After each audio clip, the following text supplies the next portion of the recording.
Coming up on Chapman News, as more American allies recognize the Palestinian state, President Trump addresses the issue before the United Nations today. Jimmy Kimmel is back on Late Night Tonight following a week of backlash and protests over his remarks about the shooting of conservative activist Charlie Kirk. As are here on campus at Chapman University, there continues to be serious fallout following Jimmy Kimmel's suspension and free speech concerns. I talked to a free speech expert, and I'll have more in the live report coming up.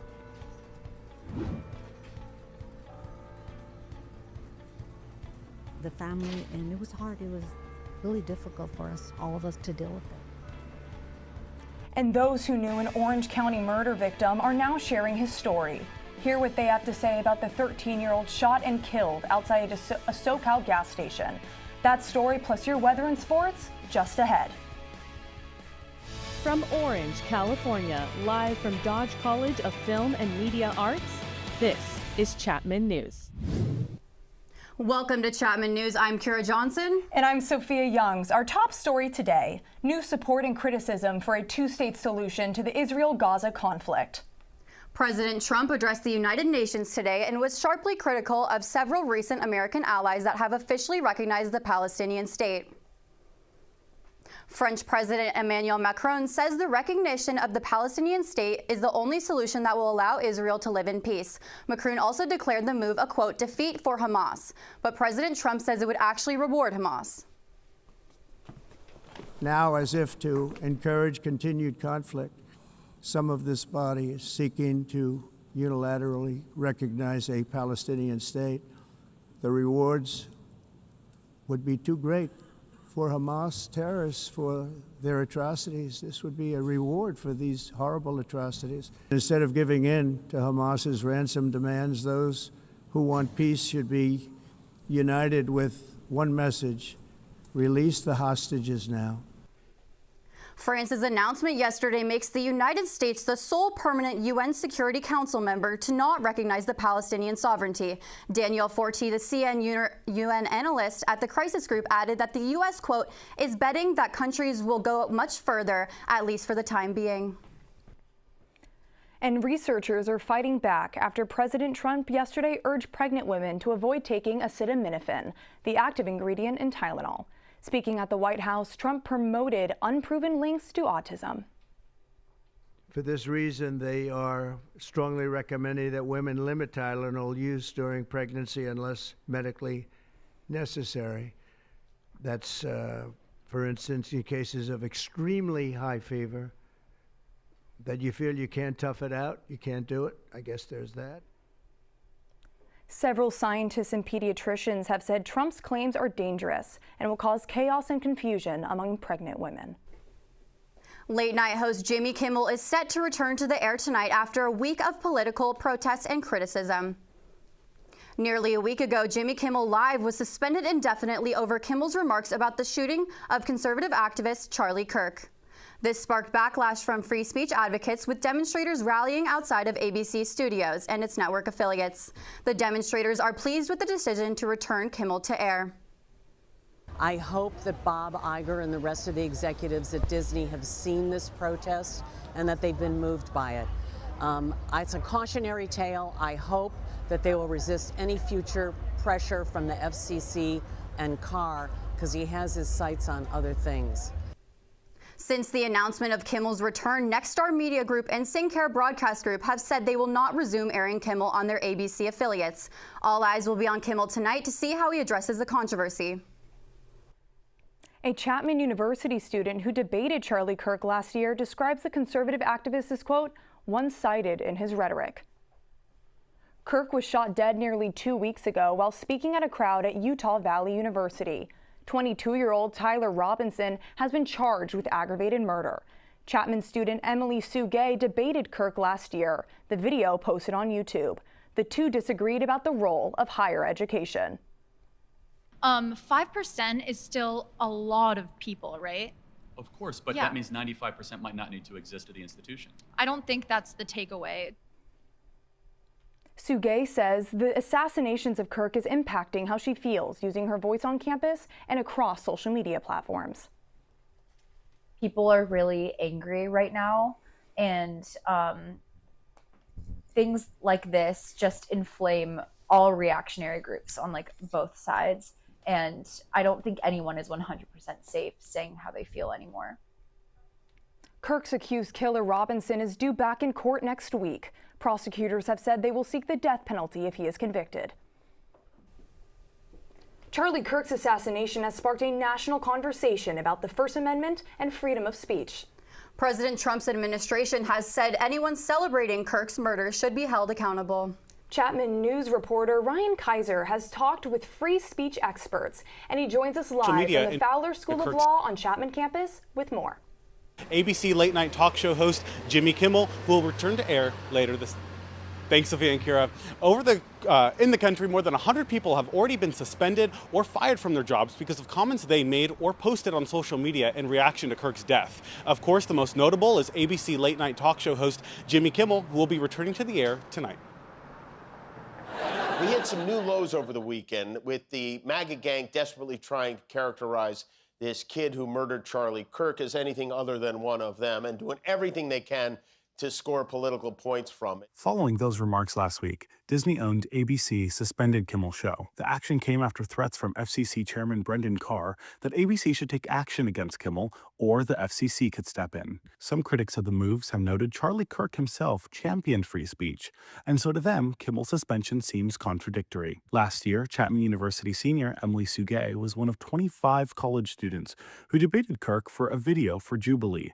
She questions how Kirk is now being remembered as a champion of the First Amendment. Memorializing him as this misunderstood hero who was just utilizing his rights to free speech is a very skewed way to portray him. President Trump has taken the debate a step further.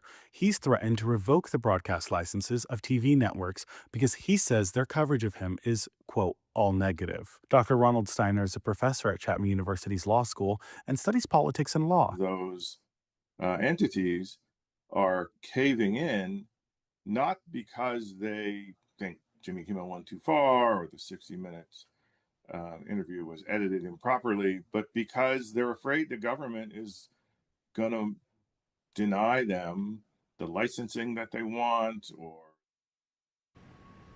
And just to reiterate, both Sinclair and Nexstar media groups, who collectively own about 20% of the country's ABC stations, will not be showing Kimmel's show tonight. Reporting from Orange for Chapman News, I'm Ryan Kiser. As the Trump administration continues its enforcement on immigration and mass deportations, one local city government is taking a stand to help those who are targeted. The Costa Mesa Motion carries 5-2. Councilmember Pettis Bealey voting no. All right.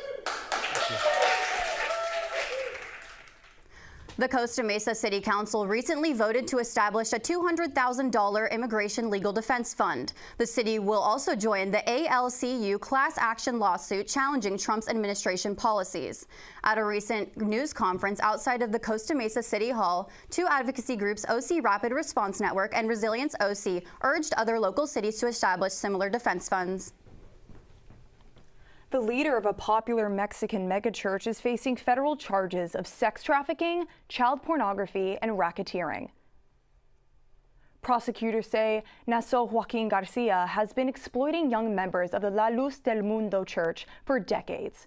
The church has over 5 million followers worldwide and several Southern California locations.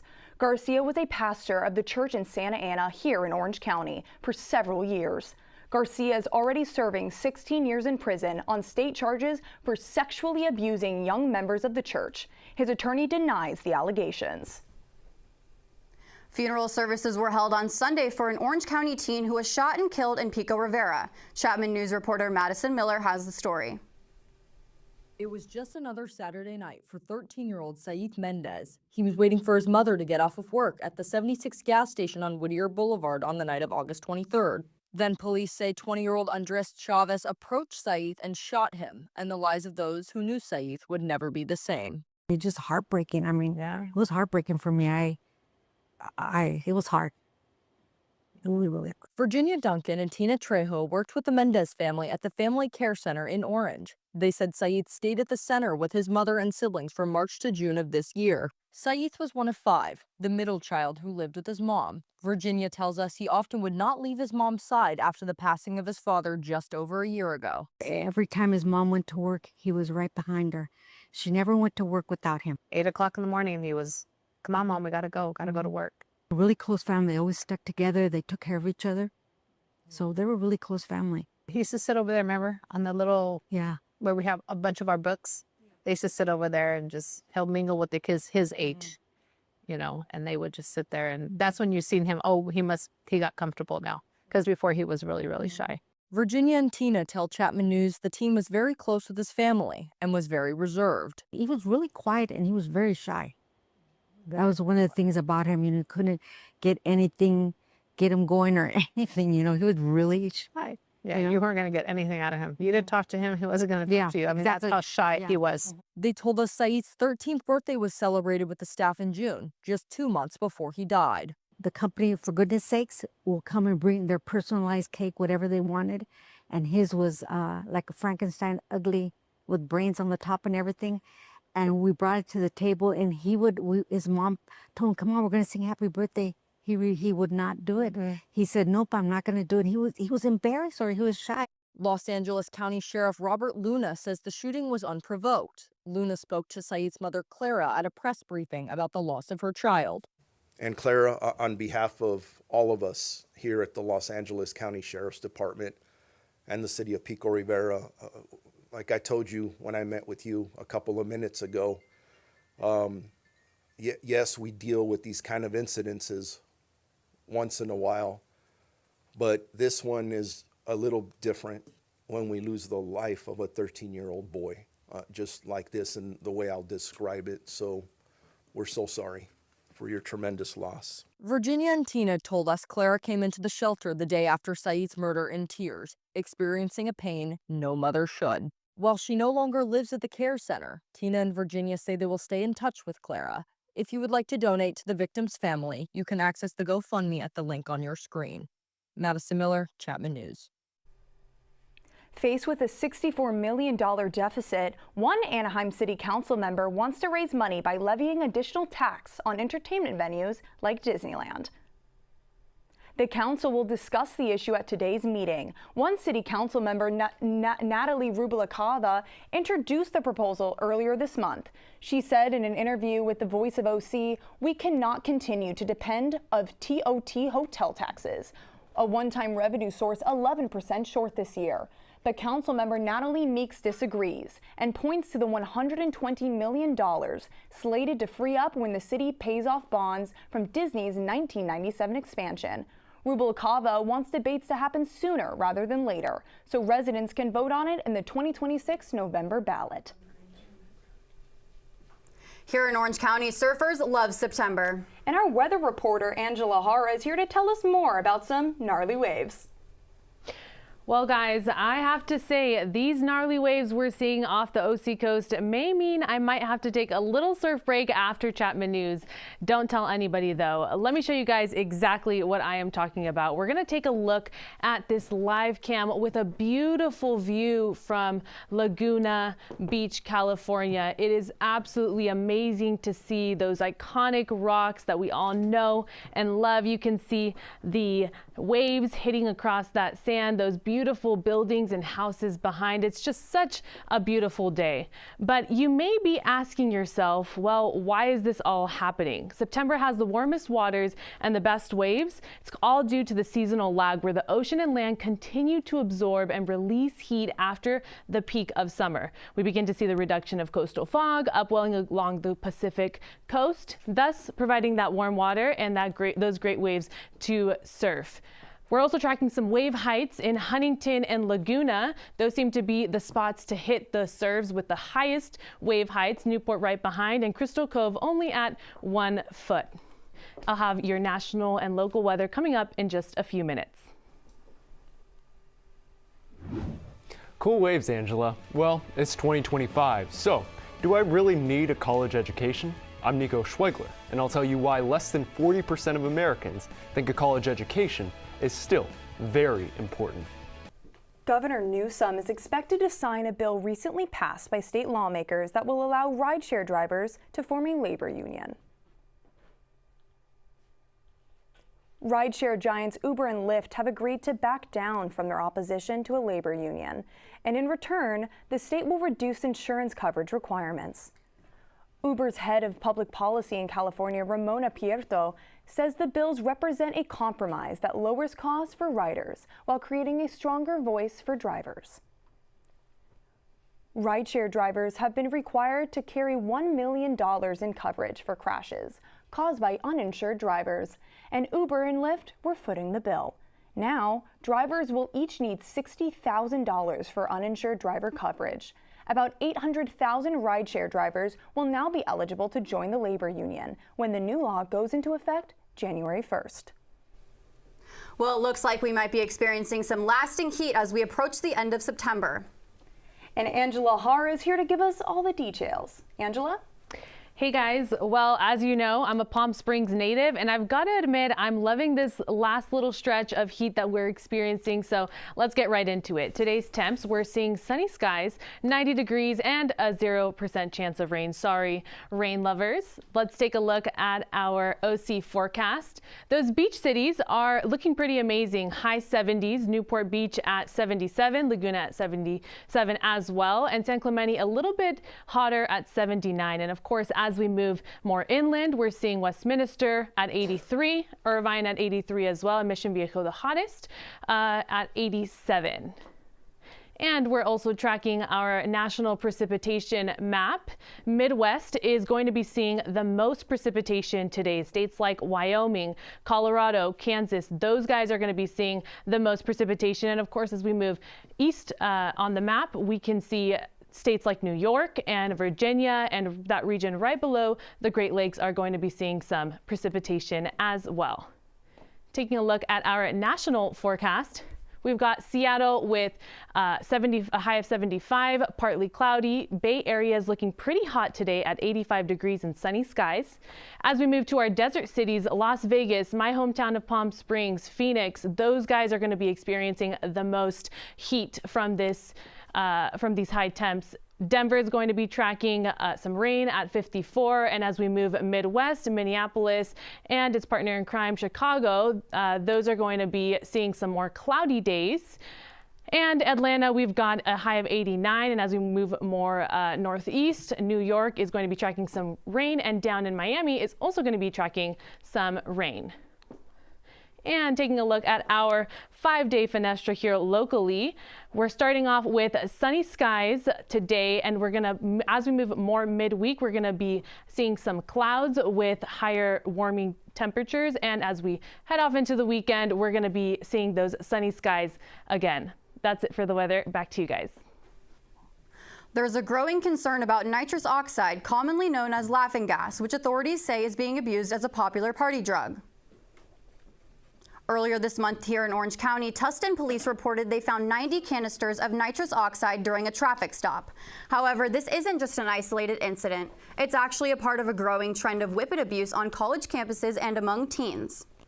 Whippets are actually small canisters of nitrous oxide. They have been used in some medical procedures, but now officials are saying they are being misused to get a quick high.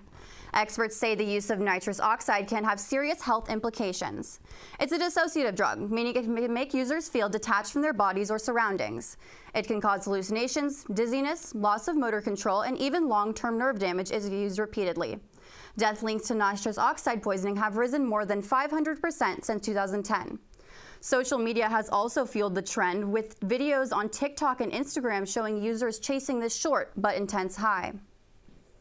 If you or someone you know is using whippets, campus health centers and national hotlines offer support and resources to quit safely. 15 years ago, 75% of Americans believed a college education was very important. However, today, only 35% share that same feeling. Chapman News reporter Nico Schwegler has the latest on this massive drop. Nico? Thanks, Sofia and Kirra.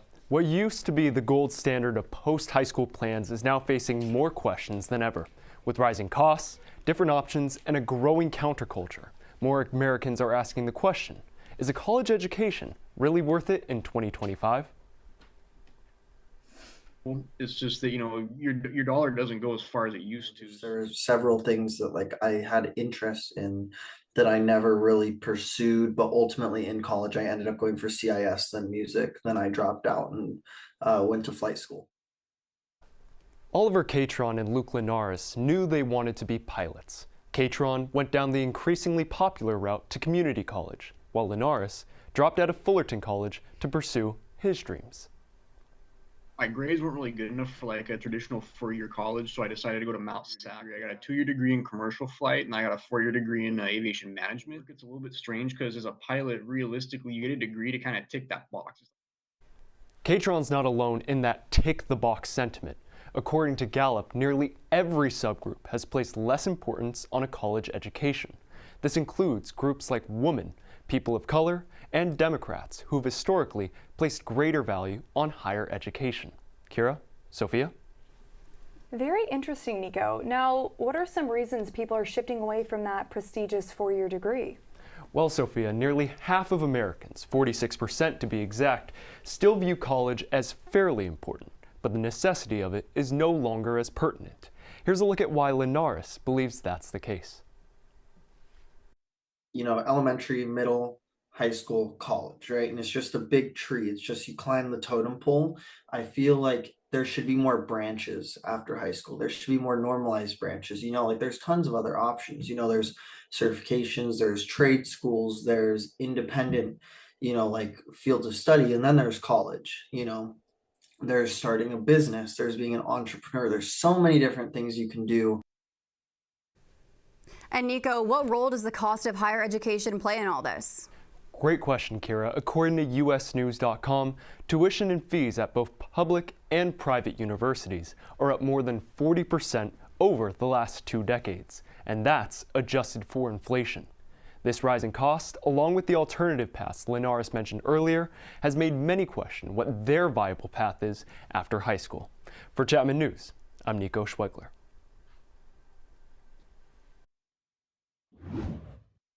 Coming up, support for those impacted by Alzheimer's. We'll tell you about a big turnout for a local charity event. I'm Lisa Pressler. Clayton Kershaw honored with standing ovations at Dodger Stadium. I'll have that and more coming up in sports. What are you doing in there? What's that? I wouldn't do that. What are you doing? What are you looking for?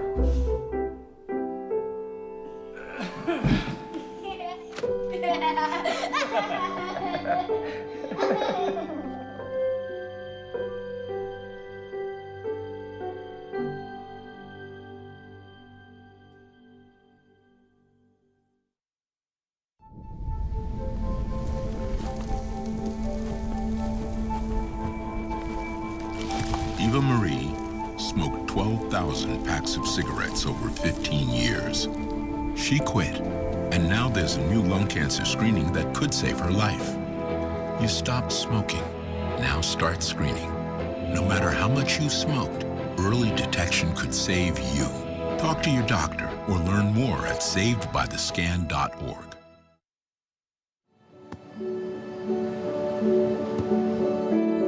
I don't remember how it started. Go to that. Our back and forth. It always came back.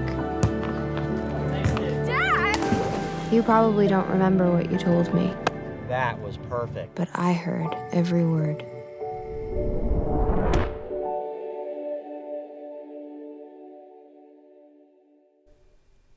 September is Hunger Action Month, and here in Orange County, food banks and community groups are working to bring awareness to an issue that impacts more than many people realize.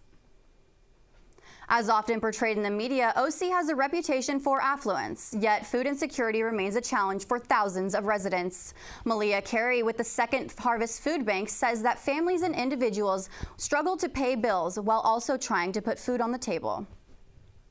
There's about 359,000 folks here in Orange County experiencing food insecurity. It's working families that are our neighbors that are just really having trouble making ends meet on a daily basis. Local food banks such as Second Harvest Food Bank of Orange County are using Hunger Action Month to highlight the need for donations and volunteers. For more information on how you can help or to find a local food distribution site, visit Second Harvest Food Bank website. The Alzheimer's Association of Orange County hosted its annual Walk to End Alzheimer's this past weekend. Chapman News reporter Maya has the story. It may just look like a sea of purple, but when you listen closer, until the day we end Alzheimer's. Thank you very much. Yeah! Enjoy the walk.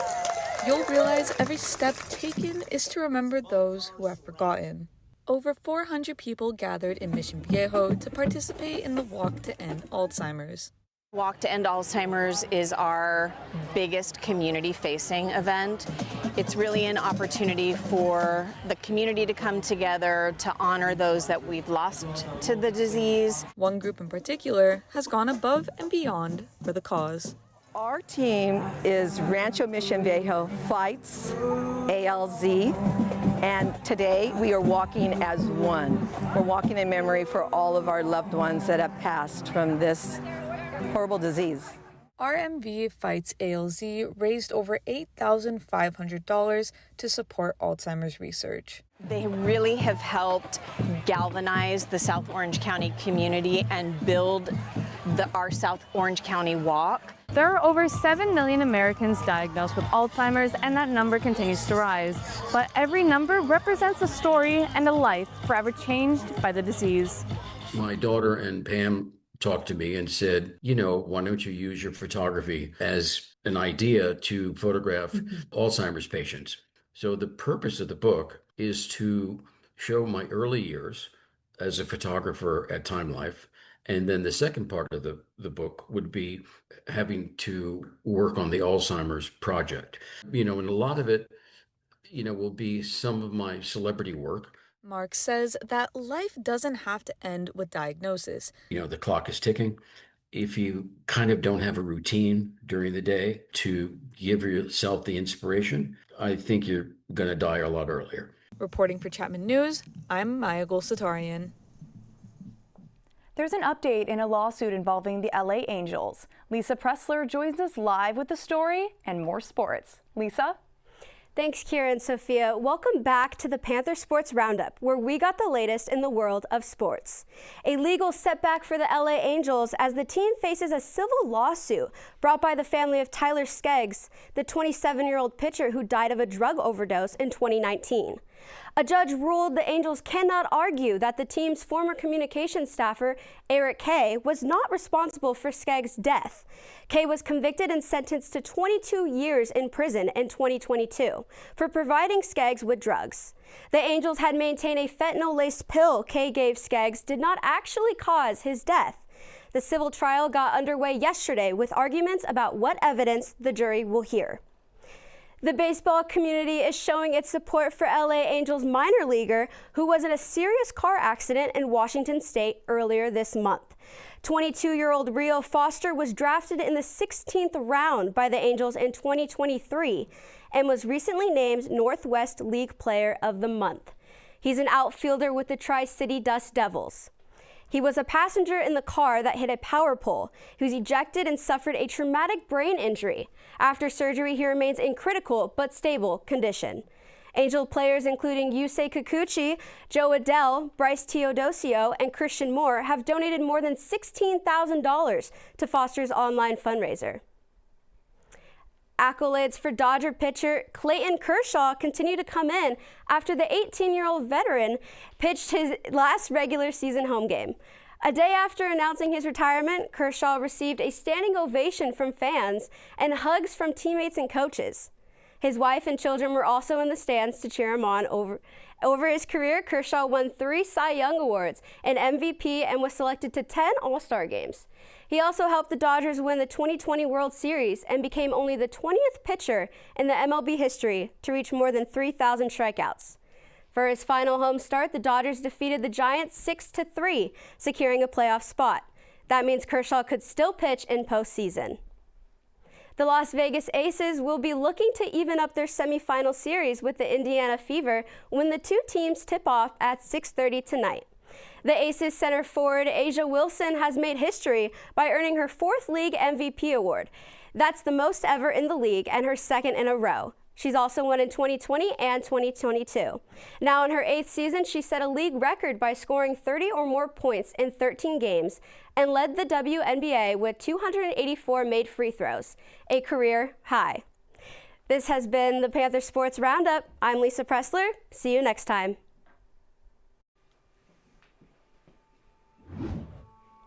I'm Ainsley Savant. Coming up, a weekend filled with food, dancing, and a great community.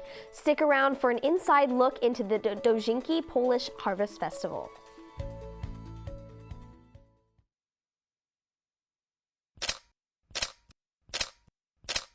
Good afternoon. I'm Natalie Ross. And I'm Samantha Thomas. Good afternoon and welcome to Chapman News. I'm Steve. Good afternoon. Welcome to this edition of Chapman News. Since 2010, Chapman News has been covering weather, entertainment, sports, politics, and news, broadcasting from Dodge College's Marionette Studios.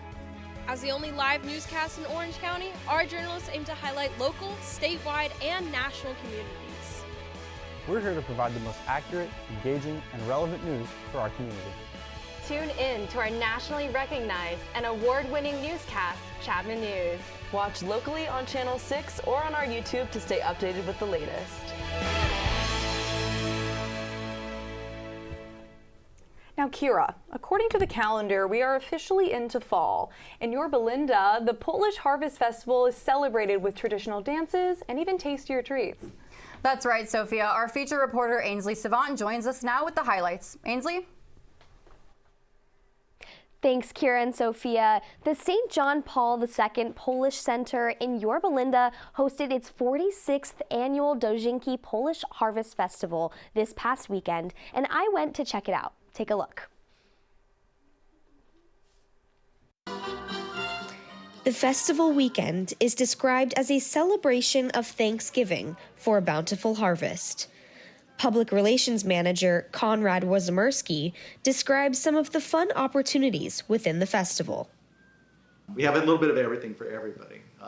Food, dancing for the children. We've got snow cones and cotton candy. We've got games here for the kids. So a little bit of everything for everybody. And learn to experience Polish tradition. We have many exhibits here about our culture that you can learn about.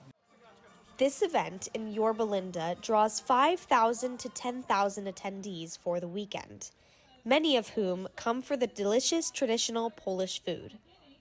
Ubabci, which translates to "at grandma's," was one of the food vendors at the festival. The local family restaurant volunteers their time at the Harvest Festival every single year. Kasper Turek, one of the vendor volunteers, tells us what's on the menu. We have Polish sausage, we have bigos, which is the hunter's stew. We have fresh sausage, which means sausage that's not smoked. We've got cabbage rolls, gołąbki, and then we have kielbasa, the number one sausage in the world, Polish sausage. And over there, we also have potato pancakes with sour cream and applesauce. In addition to the food, there are also traditional performances. Dance groups from Los Angeles and San Diego performed periodically throughout both days of the festival. So we'd like to share our culture, educate people about the Polish community, what we have to offer, and our events and our traditions. We're a very warm community, and it's very important to us that we keep our traditions to this day. The traditions from the Dojinki Polish Harvest Festival will live on for many years to come. For more information about the festival, visit the Instagram listed on the screen. This is Ainsley Savant reporting for Chapman News. From pierogi to polka dancing, the Dojinki Polish Harvest Festival had plenty to celebrate this weekend. I even got to try some of their delicious potato pancakes. I will definitely be in attendance for next year's Harvest Festival, but until then, back to you, Kirra and Sofia. Well, that sounds delicious. Oh my goodness, now I definitely want to try a potato pancake. Seems like that's all the time that we have today. My name is Sofia Youngs. And I'm Kirra Johnson. Thanks for watching and stay tuned for more Chapman News next week.